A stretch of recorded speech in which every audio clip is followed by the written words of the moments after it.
আমার এই ভিডিওটা যদি ওই মানুষটা দেখছেন যে গত 15 বছর ধরেই একই প্রফেশনে কাজ করেন, অথচ নিজের ডেভেলপমেন্ট হচ্ছে না, নিজে উন্নতি করতে পারছেন না, অর্থাৎ নিজে 20-25 টাকা স্যালারি এই প্যাচের মধ্যে এখনও পড়ে আছেন, অথচ আপনার যারা সহকর্মী ছিলেন বা আপনার সাথে একসাথে যারা কাজ করছেন তারা এখন 60-70-80 হাজার টাকা উপার্জন করে। তো এই ক্ষেত্রে আপনার আসলে দায় কী? আপনি কেন এই পর্যায়ে পড়ে আছেন এবং এর পিছনে কী কারণ, আজকে সেই বিষয়গুলো ব্যাখ্যা করব।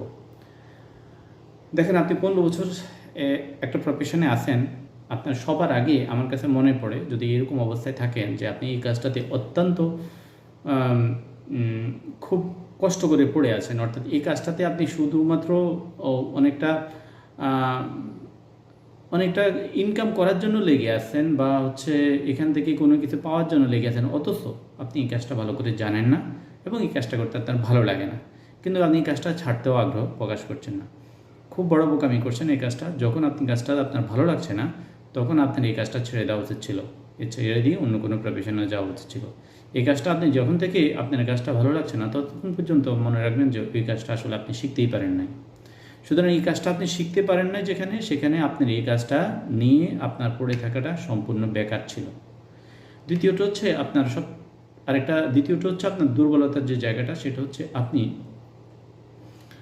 আপনি এই কাজের পাশাপাশি আপনি অন্য কাজ করতে গেছেন, অর্থাৎ এই কাজটা আপনি যখন দেখছেন কিছুদিন ভালো লাগছে না, তখন আপনি অন্য একটা কাজে শিফট হয়ে গেছেন যে আমি আপনি ওটা করব। তো এইটা আপনি অনেকটা পথ রেখে অন্য কাজটা করতে গেছেন এবং দেখা যাচ্ছে ওই কাজটাও আপনি বেশি দিন টিকতে পারেন নাই, ওইখান থেকে আপনার ব্যাক করে আসতে হচ্ছে।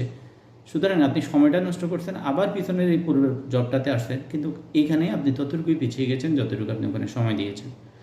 এই করতে করতে আপনি দেখা যাচ্ছে 2 বছর 3 বছর কেটে যাচ্ছে এবং এখানে আপনি যে কোনো একটা জব করছেন, জবে আপনি টিকতে পারছেন না, কারণ আপনার কোথাও স্কিলের ঘাটতি দ্বারা হচ্ছে বা কোথাও আপনার দেখা যাচ্ছে কনফিডেন্সের ঘাটতি দ্বারা হচ্ছে, আপনি সেখান থেকে ফায়ার হচ্ছেন অথবা যে কোনো একটা কারণে চাকরিটা ছেড়ে দিচ্ছেন।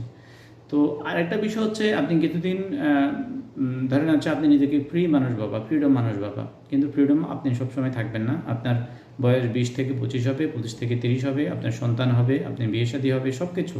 তো এই জায়গাগুলো কিন্তু কোথাও বসে থাকে না। সুতরাং আপনি যে কাজগুলো তখন থেকে করছেন, 15 বছর পরে এসে আপনি আসলে আফসোসটাই করছেন। তো আপনার জন্য সমবেদনা রইল, 15 বছর পরে আপনাকে বলছি, বাট 20 বছর পরে যেন আপনার এই ঘটনাগুলো না ঘটে, আপনি এখন থেকে প্রস্তুতি নেন এবং একটা নির্দিষ্ট কাজে আপনি আরও 5টা বছর শক্তভাবে লেগে থাকেন। ডেফিনেটলি আপনার সাকসেস আসবে ইনশাল্লাহ, কোনো ভুল নাই। খুদা হাফেজ।